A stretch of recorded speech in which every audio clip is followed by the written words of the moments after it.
ಸ್ನೇಹಿತರೆ, ಮೀಡಿಯಾ ಮಾಸ್ಟರ್ಸ್ಗೆ ಸ್ವಾಗತ ಸುಸ್ವಾಗತ. ಗೆಳೆಯರೆ, ಇಡೀ ವಿಶ್ವ ಚೀನಿ ವೈರಾಣುವಿನ ಸಂಕಷ್ಟದಲ್ಲಿರುವಾಗ ಮಧ್ಯಪ್ರಾಚ್ಯದಲ್ಲಿ ಹಿಂಸಾಚಾರ ಭುಗಿಲೆದ್ದಿದೆ. ಇಸ್ರೇಲ್ ಹಮಾಸ್ ಮೇಲೆ ದಾಳಿ ಮಾಡ್ತಾ ಇದೆ. ಹಮಾಸ್ ಇಸ್ರೇಲ್ನ ನಾಗರಿಕರನ್ನು ಗುರಿಯಾಗಿಸಿಕೊಂಡು ರಾಕೆಟ್ ದಾಳಿಯನ್ನು ಮುಂದುವರೆಸಿದೆ. ಇಷ್ಟಕ್ಕೆಲ್ಲ ಕಾರಣ ಆಗ್ತಾ ಇರೋದು ಜೆರುಸಲೆಮ್ ಅನ್ನೋ ವಿಶ್ವದ ಹಳೆಯ ಪಟ್ಟಣ. ಇಡೀ ಜಗತ್ತಲ್ಲೇ ಅತ್ಯಂತ ಸಂಘರ್ಷದ ಭೂಮಿ ಅಂತ ಕರೆಯಲ್ಪಡುವ ಇಸ್ರೇಲ್ ಹಾಗೂ ಪ್ಯಾಲೆಸ್ಟೈನ್ನಲ್ಲಿ ಈಗ ನಡೀತಾ ಇರೋದೇನು? ಈ ಸಂಘರ್ಷಕ್ಕೆ ಕಾರಣ ಏನು? ಇದು ಹುಟ್ಟಿದ್ದು ಹೇಗೆ? ಇದರ ಅಂತ್ಯ ಸಾಧ್ಯ ಆಗತ್ತಾ ಇಲ್ವಾ? ಈ ಬಗ್ಗೆ ಒಂದಷ್ಟು ಮಾಹಿತಿಯನ್ನ ಮತ್ತು ಈ ನೆಲದ ಇತಿಹಾಸವನ್ನ ಸಂಕ್ಷಿಪ್ತವಾಗಿ ಇಲ್ಲಿ ನೋಡೋ ಪ್ರಯತ್ನ ಮಾಡೋಣ.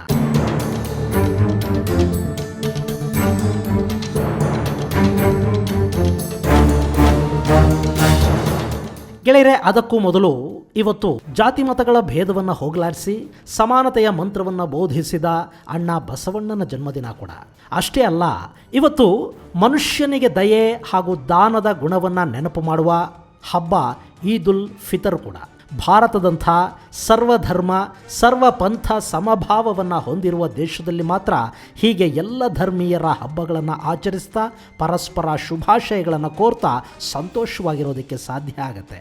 ನಿನ್ನ ಮತಾಚರಣೆಗಳನ್ನು ಪ್ರೀತಿಸು, ಬೇರೆಯವರ ಆಚರಣೆಗಳನ್ನೂ ಗೌರವಿಸು ಅನ್ನೋ ತತ್ವ ಭಾರತದ ಮಣ್ಣಲ್ಲಿ ಮಾತ್ರ ನೋಡೋದಕ್ಕೆ ಸಿಗುತ್ತೆ. ಸಮಾನತೆ, ಸಹನೆ ಹಾಗೂ ದಯೆ ನಮ್ಮೆಲ್ಲರ ಎದೆಯಲ್ಲಿ ಶಾಶ್ವತವಾಗಿ ಅರಳಲಿ ಅಂತ ಹಾರೈಸ್ತಾ ಇವತ್ತಿನ ವಿಷಯಕ್ಕೆ ಬಂದುಬಿಡೋಣ. ಗೆಳೆಯರೆ, ಭಾರತದಿಂದ ಸಹಸ್ರಾರು ಕಿಲೋಮೀಟರ್ಗಳ ದೂರದಲ್ಲಿ ಈ ಇಸ್ರೇಲ್ ಹಾಗೂ ಪ್ಯಾಲೆಸ್ತೀನ್ಗಳು ಬಡದಾಡ್ಕೊಳ್ತಾ ಇವೆ. ವಿಚಿತ್ರ ಅಂದರೆ, ಭಾರತದಲ್ಲಿ I stand with this, I stand with that ಅಂತ ಟ್ವೀಟ್ ಮಾಡೋರ ಸಂಖ್ಯೆ ಕೂಡ ಹೆಚ್ಚಾಗ್ತಾ ಇದೆ. ಹಾಗೆ ನೋಡಿದ್ರೆ we together stand with India ಅನ್ನೋ ಒಂದು ಮಾತು ಕೇಳಿ ಬರಬೇಕಿರೋ ಸಮಯ ಅಲ್ವಾ ಇದು?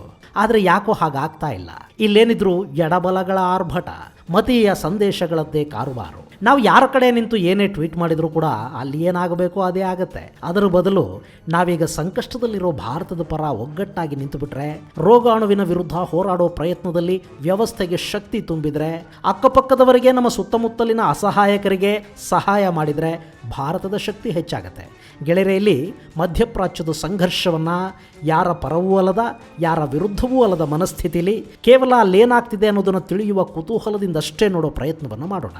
ಅದು 1948ರ ಸಮಯ. ವಿಶ್ವದಲ್ಲಿ ಹೊಸತೊಂದು ದೇಶ ಉದಯ ಆಯಿತು. ಆದರೆ ಆ ದೇಶದ ಹುಟ್ಟಿನಿಂದಲೇ ಅದು ಸಂಘರ್ಷದ ಬೀಡಾಗಿದ್ದು ಮಾತ್ರ ವಿಪರ್ಯಾಸ. ಅಲ್ಲಿ ಒಂದು ಜನಾಂಗ ನೆಲೆನಿಲ್ಲೋ ಹಾಗೆ ಮಾಡುವಾಗ ಅಷ್ಟೊತ್ತಿಗಾಗಲೇ ಅಲ್ಲಿದ್ದವರನ್ನ ವಿಶ್ವಾಸಕ್ಕೆ ತಗೊಳ್ಳೋ ಪ್ರಯತ್ನ ಆಗಲಿಲ್ಲ. ಬೇರೆಲ್ಲಿಂದಲೋ ಜನ ಇಲ್ಲಿಗೆ ಬರ್ತಿದ್ದಾರೆ ಅಂದಾಗ ಅವರನ್ನು ಆದರದಿಂದ ಪ್ರೀತಿಯಿಂದ ಸ್ವಾಗತಿಸೋದಕ್ಕೆ ಅಲ್ಲಿದ್ದವರು ಮುಂದಾಗಲಿಲ್ಲ. ಹೀಗಾಗಿ ಅಲ್ಲಿ ಬಂದವರಿಗೆ ಭಯ ಇತ್ತು, ಮೊದಲೇ ಇದ್ದವರಿಗೆ ಅಸಹನೆ ಇತ್ತು. ಇದು ಸಂಘರ್ಷಕ್ಕಲ್ಲದೆ ಶಾಂತಿಗೆ ದಾರಿ ಮಾಡಿಕೊಡುವ ಅವಕಾಶಗಳಲ್ಲಿ ಕಡಿಮೆ ಇದ್ವು. ಹಾಗೆ ಅಸಹನೆ ಹಾಗೂ ಭಯದ ನಡುವೆ ಹುಟ್ಟಿಕೊಂಡಿದ್ದೇ ಇಸ್ರೇಲ್.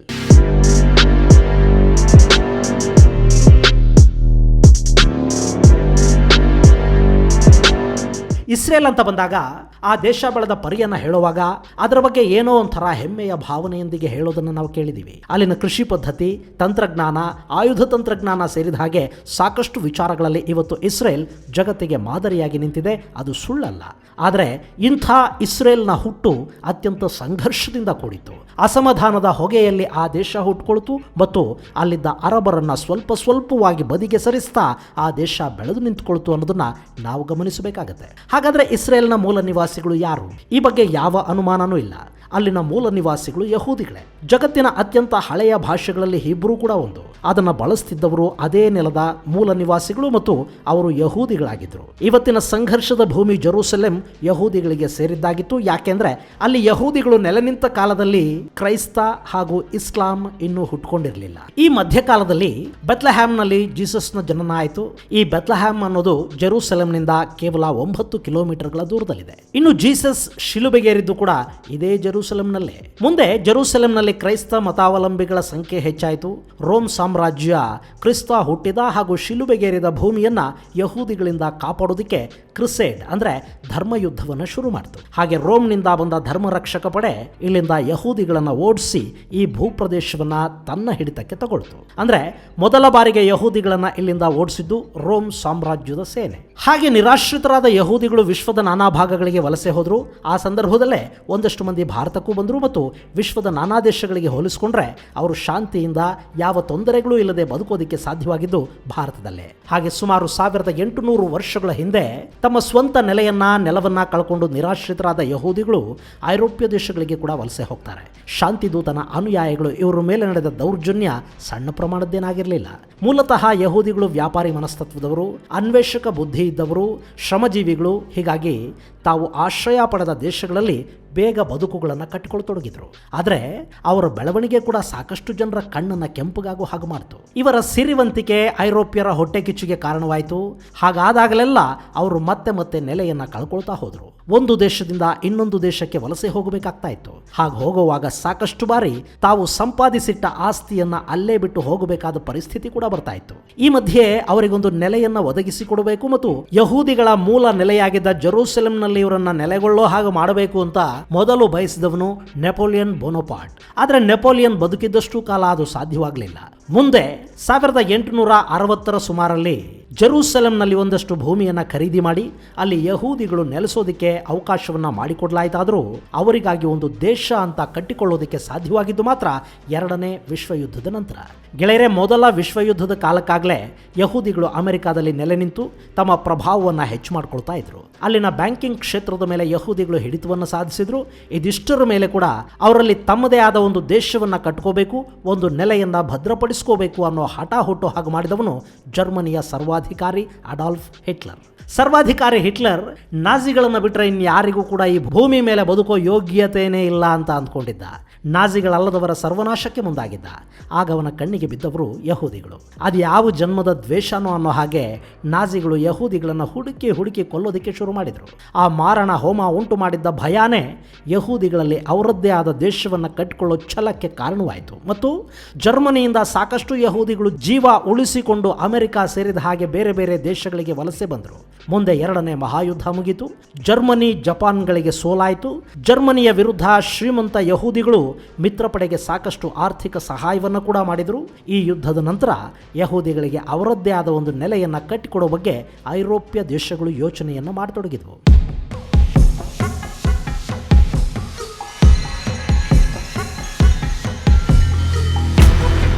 ಸ್ನೇಹಿತರೆ, ಅಂದಹಾಗೆ ಇವತ್ತು ನಾವು ಯಾವ ಪ್ರದೇಶವನ್ನು ಇಸ್ರೇಲ್ ಅಂತ ಗುರುತಿಸ್ತೀವೋ ಈ ಭೂಭಾಗ ಅವತ್ತಿಗೆ ಜೋರ್ಡಾನ್ನ ರಾಜವಂಶಕ್ಕೆ ಸೇರಿದ ಪ್ರದೇಶ ಆಗಿತ್ತು. ಇದರ ಹಿಡಿತ ಬ್ರಿಟಿಷರ ಕೈಯಲ್ಲಿತ್ತು. ನಮಗೆಲ್ಲ ಗೊತ್ತಿರೋ ಹಾಗೆ 1453ರಲ್ಲಿ ಕಾನ್ಸ್ಟಾಂಟಿನೋಪಲ್ ಪತನದ ನಂತರ ಇಡೀ ಮಧ್ಯಪ್ರಾಚ್ಯದಲ್ಲಿ ಅತ್ಯಂತ ಬಲಿಷ್ಠರಾಗಿದ್ದು ಆಟೋಮನ್ ಟರ್ಕರು.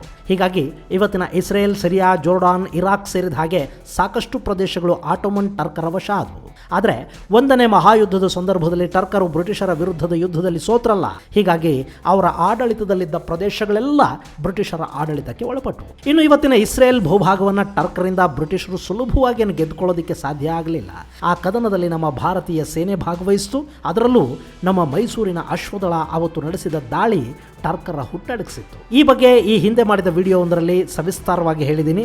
ಅದನ್ನು ನಿಮ್ಮ ಅವಗಾಹನೆಗಾಗಿ ಡಿಸ್ಕ್ರಿಪ್ಷನ್ ಬಾಕ್ಸಲ್ಲಿ ಕೊಡ್ತಾ ಇದ್ದೀನಿ, ನೀವು ಅದನ್ನು ನೋಡಬಹುದು. ಇನ್ನು ಮೊದಲನೇ ವಿಶ್ವಯುದ್ಧಕ್ಕೆ ಮೊದಲೇ ಅಂದರೆ 1867ರ ವೇಳೆಗಾಗಲೇ ಜೆರೂಸಲೆಂ ಸುತ್ತಮುತ್ತ ಯಹೂದಿಗಳು ಜಮೀನನ್ನು ಖರೀದಿ ಮಾಡೋದಕ್ಕೆ ಶುರು ಮಾಡಿದರು. ಅಲ್ಲವರಿಗೆ ನೆಲೆಸೋದಕ್ಕೆ ಆಟೋಮನರು ಅವಕಾಶವನ್ನು ಕೊಟ್ಟರೂ ಕೂಡ ಸಂಪೂರ್ಣವಾಗಿ ಭೂಮಿಯ ಮೇಲಿನ ಹಕ್ಕು ಅವರಿಗೆ ಸಿಕ್ಕಿರಲಿಲ್ಲ. ಮುಂದೆ ಮೊದಲ ವಿಶ್ವಯುದ್ಧದಲ್ಲಿ ಆಟೋಮನರ ಪತನ ಆದ ಮೇಲೆ ಇರಾನ್, ಜೋರ್ಡಾನ್ನಂಥ ಪ್ರದೇಶಗಳು ಟರ್ಕರಿಂದ ಸ್ವತಂತ್ರವನ್ನು ಪಡೆದವು. ಅಲ್ಲೆಲ್ಲ ಬ್ರಿಟಿಷರು ತಮ್ಮ ಹಿಡಿತವನ್ನು ಬಿಗಿಗೊಳಿಸಿದ್ರು. ಆ ನಂತರದಲ್ಲಿ ಬ್ರಿಟಿಷರು ಯಹೂದಿಗಳಿಗಾಗಿ ಮತ್ತಷ್ಟು ಭೂಮಿಯನ್ನು ಖರೀದಿ ಮಾಡಿದ್ರು. ಸಹಸ್ರಾರು ಎಕರೆ ಭೂಮಿಯನ್ನ ಬ್ರಿಟಿಷರ ಮೂಲಕ ಯಹೂದಿಗಳೇ ಖರೀದಿ ಮಾಡಿದ್ರು ಅಂತ ಕೂಡ ಹೇಳಲಾಗುತ್ತೆ. ಹೀಗೆ ಅವತ್ತಿನ ಇಸ್ರೇಲ್ ಹಾಗೂ ಅವತ್ತಿನ ಪ್ಯಾಲೆಸ್ತೈನ್ನಲ್ಲಿ ಭೂಮಿ ಖರೀದಿ ಆದ ಮೇಲೆ ನಿಧಾನವಾಗಿ ಯಹೂದಿಗಳು ಈ ನೆಲಕ್ಕೆ ಬಂದು ಸೇರ್ಕೊಂಡ್ರು. ಕೆಲವು ಸಾವಿರದಷ್ಟಿದ್ದ ಯಹೂದಿಗಳ ಸಂಖ್ಯೆ ನೋಡ್ತಿದ್ದ ಹಾಗೇನೆ 60,000 ದಾಟಿತು. ಹೀಗೆ ಯಹೂದಿಗಳು ಸ್ವಲ್ಪ ಜಾಗ ಮಾಡ್ಕೊಳ್ತಿದ್ದ ಹೊತ್ತಲ್ಲೇ ಎರಡನೇ ಮಹಾಯುದ್ಧ ಶುರುವಾಯಿತು. ಜರ್ಮನಿಯಿಂದ ವಲಸೆ ಬಂದ ಯಹೂದಿಗಳಿಗೊಂದು ಶಾಶ್ವತ ನೆಲೆಯನ್ನು ಒದಗಿಸೋದಕ್ಕೆ ಐರೋಪ್ಯ ದೇಶಗಳು ನಿರ್ಧಾರ ಮಾಡಿದವು. ಹೇಗೂ ಮಧ್ಯಪ್ರಾಚ್ಯದ ಮೇಲೆ ಬ್ರಿಟಿಷರ ಹಿಡಿತಾ ಇತ್ತಲ್ಲ, ಹೀಗಾಗಿ ಅಲ್ಲಿ ಯಹೂದಿಗಳು ಖರೀದಿ ಮಾಡಿದ್ದ ಭೂಮಿಲಿ ಅವರಿಗೆ ಅವರ ಸ್ವಂತ ದೇಶವನ್ನು ನಿರ್ಮಾಣ ಮಾಡಿಕೊಳ್ಳೋ ಅವಕಾಶವನ್ನು ಕೊಡಲಾಯಿತು. ಆದರೆ ಅಲ್ಲಿ ಕೂಡ ಬ್ರಿಟಿಷರು ಭಾರತದಲ್ಲಿ ಮಾಡಿದ ತಪ್ಪನ್ನೇ ಮಾಡಿದರು. ಜೋರ್ಡಾನ್ ಕಿಂಗ್ಡಮ್ನಿಂದ ಪ್ಯಾಲೆಸ್ತೀನನ್ನು ಬೇರ್ಪಡಿಸೋ ಬ್ರಿಟಿಷರು ಅಲ್ಲಿ ಇಸ್ರೇಲ್ಗೆ ಜಾಗ ಮಾಡಿಕೊಡ್ತಾರೆ. ಹೀಗೆ ಜಾಗ ಮಾಡಿಕೊಟ್ಟ ಮೇಲೆ ಅವರಿಬ್ಬರ ನಡುವಿನ ಎಲ್ಲ ವಿವಾದಗಳನ್ನು ಬಗೆಹರಿಸಿ ಹೋಗಬೇಕಿತ್ತು. ಆದರೆ ಆ ತಾಳ್ಮೆ ಅವ್ರಿಗಿರಲಿಲ್ಲ. ಎರಡನೇ ವಿಶ್ವ ಯುದ್ಧದ ನಂತರ ಜಗತ್ತಿನ ಬೇರೆ ಬೇರೆ ಕಡೆಗಳಲ್ಲಿದ್ದ ಯಹೂದಿಗಳು ಇಸ್ರೇಲ್ಗೆ ಬಂದು ನೆಲೆಸತೊಡಗಿದ್ರು. 1948ರ ಹೊತ್ತಿಗೆ ಅಲ್ಲಿ ಅವರ ಸಂಖ್ಯೆ ಲಕ್ಷಗಳನ್ನು ದಾಟಿತು.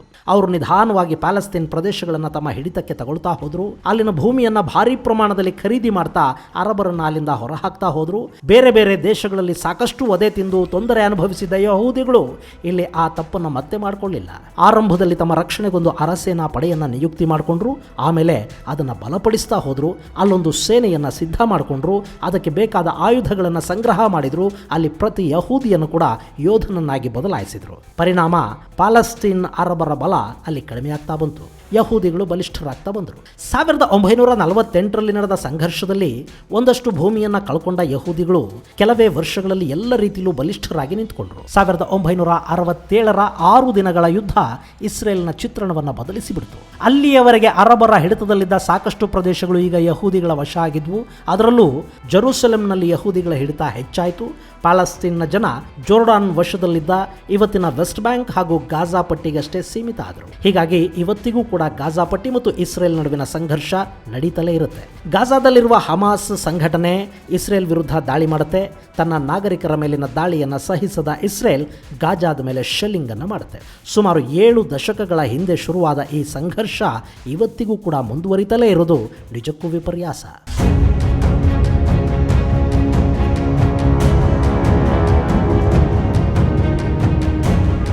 ಇನ್ನು ಜೆರೂಸಲೆಂ, ನಾನು ಮೊದಲೇ ಹೇಳಿದ ಹಾಗೆ ಇದು ಯಹೂದಿಗಳು, ಕ್ರಿಶ್ಚಿಯನ್ರು ಹಾಗೂ ಮುಸಲ್ಮಾನರಿಗೆ ಪವಿತ್ರವಾದ ಸ್ಥಳ ಅನ್ನಿಸ್ಕೊಂಡಿದೆ. 1948ರಲ್ಲಿ ಬ್ರಿಟಿಷರು ಈ ಪ್ರದೇಶವನ್ನು ವಿಶ್ವಸಂಸ್ಥೆಯ ಉಸ್ತುವಾರಿಗೆ ಬಿಟ್ಟುಕೊಟ್ಟಿದ್ದಾರೆ. ಆದರೆ ಅಲ್ಲಿನ ಹಿಡಿತ ಹೆಚ್ಚಿರೋದು ಮಾತ್ರ ಯಹೂದಿಗಳ ಕೈಯಲ್ಲೇ ಅನ್ನೋದು ಸುಳ್ಳೇನಲ್ಲ. ಇನ್ನು ಇಲ್ಲಿರುವ ಅಲ್ ಅಕ್ಸಾ ಪ್ರಾರ್ಥನಾ ಮಂದಿರ ಮುಸಲ್ಮಾನರಿಗೆ ಮೆಕ್ಕಾ, ಮದೀನಾದ ನಂತರ 3ನೆಯ ಅತ್ಯಂತ ಪವಿತ್ರ ತಾಣ. ಇಲ್ಲಿ ಪ್ರವಾದಿ ಮಹಮ್ಮದರು ಉಪದೇಶಗಳನ್ನು ಕೊಟ್ಟರು ಅಂತ ಅವ್ರು ನಂಬುತ್ತಾರೆ. ಇನ್ನು ಈ ಮಸೀದಿ ಇರೋ ಪ್ರದೇಶವನ್ನು ಟೆಂಪಲ್ ಮೌಂಟ್ ಅಂತ ಕರೆಯಲಾಗುತ್ತೆ. ಇಲ್ಲಿ ಕ್ರಿಸ್ತ ಪೂರ್ವ 957ರಲ್ಲಿ ಕಿಂಗ್ ಸೊಲೊಮನ್ ನಿರ್ಮಾಣ ಮಾಡಿದ್ದ ಮೊದಲ ದೇವಾಲಯ ಆಯಿತು. ಅದನ್ನು ಬ್ಯಾಬಿಲೋನಿಯನ್ ಸೇನೆ ನಾಶ ಮಾಡಿತು.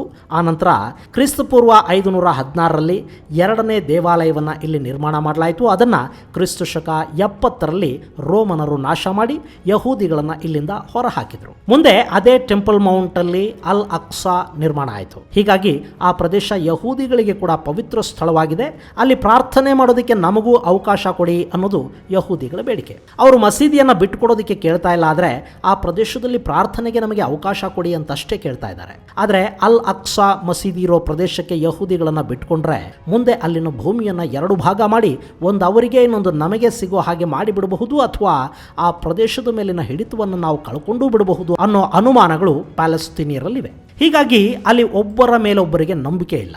ಇನ್ನು ಜೆರೂಸಲೆಂನಲ್ಲಿ ಕ್ರೈಸ್ತ, ಇಸ್ಲಾಂ ಹಾಗೂ ಯಹೂದಿಗಳಿದ್ದಾರೆ. ಆದರೆ ಯಹೂದಿಗಳು ಹಾಗೂ ಪ್ಯಾಲೆಸ್ತೀನಿಯರು ಪರಸ್ಪರ ಸಂಧಿಸಿದ ಹಾಗೆ 2 ಪ್ರದೇಶಗಳ ನಡುವೆ ಗೋಡೆಗಳನ್ನು ಕಟ್ಟಿಕೊಂಡಿದ್ದಾರೆ. ಇಲ್ಲಿ ಮನಸ್ಸುಗಳ ನಡುವೆ ಹಾಗೂ ಭೂಮಿಯ ನಡುವೆ 2 ಕಡೆಗಳಲ್ಲೂ ಗೋಡೆಗಳೆದ್ದು ಬಿಟ್ಟಿವೆ. ಹಾಗೆಯೇ ಶೇಖ್ ಜರಾ ಅನ್ನೋ ಪ್ರದೇಶ ಕೂಡ ಈಗ ಸಂಘರ್ಷದ ಗೂಡಾಗಿ ಮಾರ್ಪಟ್ಟಿದೆ.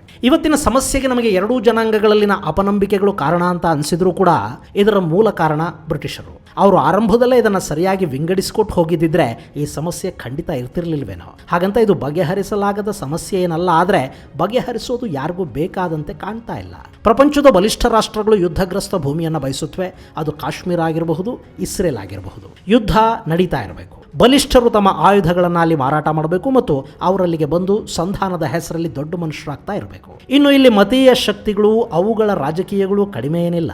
ಪ್ಯಾಲೆಸ್ತೀನ್ ಪರ ಅರಬ್ಬರು, ಇಸ್ಲಾಮಿಕ್ ದೇಶಗಳು ಮಾತಾಡೋದಕ್ಕೆ ಶುರು ಮಾಡುತ್ತವೆ. ಐರೋಪ್ಯ ದೇಶಗಳು ಇಸ್ರೇಲ್ನ ಪರವಹಿಸಿ ನಿಂತುಕೊಳ್ಳುತ್ತವೆ. ವಿಶ್ವಸಂಸ್ಥೆ ಯಾವ ಗಟ್ಟಿ ನಿರ್ಧಾರವನ್ನು ತಗೊಳ್ಳೋದಿಲ್ಲ. ಸಾಯೋದು ಸಾಮಾನ್ಯ ಜನ. ಸ್ನೇಹಿತರೆ, ಇಸ್ರೇಲ್ ಭಾರತದ ಮಿತ್ರ ಹೌದು. ಯುದ್ಧೋಪಕರಣಗಳು ಸೇರಿದ ಹಾಗೆ ಸಾಕಷ್ಟು ವಿಷಯಗಳಲ್ಲಿ ಭಾರತಕ್ಕೆ ಇಸ್ರೇಲ್ ಸಹಾಯ ಮಾಡ್ತಿದೆ ಹೌದು. ಪಾಕಿಸ್ತಾನದ ವಿರುದ್ಧದ ಯುದ್ಧದಲ್ಲಿ ಇಸ್ರೇಲ್ನ ಸಹಾಯ ಮರೆಯೋದಕ್ಕೆ ಸಾಧ್ಯ ಆಗೋದಿಲ್ಲ ಹೌದು. ಆದರೆ ಭಾರತ ಇಸ್ರೇಲ್ ಹಾಗೂ ಪ್ಯಾಲೆಸ್ತೀನ್ ಎರಡರ ಜೊತೆಗೂ ಉತ್ತಮ ಸಂಬಂಧಗಳನ್ನೇ ಇಟ್ಕೊಂಡಿದೆ. ಇಲ್ಲಿ ನಾವು ಗಮನಿಸಬೇಕಾದ ಅಂಶ ಅಂದರೆ ಇಸ್ರೇಲಿ ರಾಕೆಟ್ಗಳು ಪ್ಯಾಲೆಸ್ತೀನ್ ಮೇಲೆ ಬಿದ್ದರು, ಪ್ಯಾಲೆಸ್ತೀನ್ನ ಹಮಾಸ್ ಉಗ್ರರು ಹಾರಿಸುವ ರಾಕೆಟ್ಗಳು ಇಸ್ರೇಲ್ ಮೇಲೆ ಬಿದ್ದರು. ಅಲ್ಲಿ ಅತಿ ಹೆಚ್ಚಿನ ಪ್ರಮಾಣದಲ್ಲಿ ಸಾವು ನೋವು ಸಂಭವಿಸುವುದು ಸಾಮಾನ್ಯ ನಾಗರಿಕರದ್ದು. ಹೀಗಾಗಿ ಈ ಸಂಘರ್ಷ ಬೇಗ ಮುಗಿಲಿ, ಸಾಮಾನ್ಯರ ಸಾವು ನೋವುಗಳು ಎರಡೂ ಕಡೆ ಉಂಟಾಗದಿರಲಿ ಅಂತ ನಾವು ಹಾರೈಸೋಣ. ಜೊತೆಗೆ ಸದ್ಯಕ್ಕೆ ಸಂಕಷ್ಟದಲ್ಲಿರೋ ಭಾರತದ ಪರ ನಾವೆಲ್ಲ ಒಂದಾಗಿ ನಿಲ್ಲೋಣ, ಅಕ್ಕಪಕ್ಕದವರ ಸಂಕಷ್ಟಗಳಿಗೆ ಹೆಗಲಾಗೋಣ, ಸಾಂಕ್ರಾಮಿಕದ ವಿರುದ್ಧ ಒಟ್ಟಾಗಿ ಹೋರಾಡೋಣ. ಮಾಸ್ಕು, ಸ್ಯಾನಿಟೈಸರು, ಸಾಮಾಜಿಕ ಅಂತರಗಳನ್ನು ಮರಿದೆ ಮತ್ತೊಂದಷ್ಟು ದಿನ ಬದುಕೋಣ. ಗೆಳೆಯರೆ, ಇದು ಇಸ್ರೇಲ್ ಸಂಘರ್ಷಕ್ಕೆ ಸಂಬಂಧಪಟ್ಟ ಐತಿಹಾಸಿಕ ಮಾಹಿತಿ. ಮುಂದಿನ ಸಂಚಿಕೆಯಲ್ಲಿ ಮತ್ತಷ್ಟು ವಿಶೇಷಗಳ ಜೊತೆಗೆ ಮತ್ತೆ ಭೇಟಿಯಾಗೋಣ. ಅಲ್ಲಿವರೆಗೆ ಜೈ ಹಿಂದ್, ಜೈ ಕರ್ನಾಟಕ.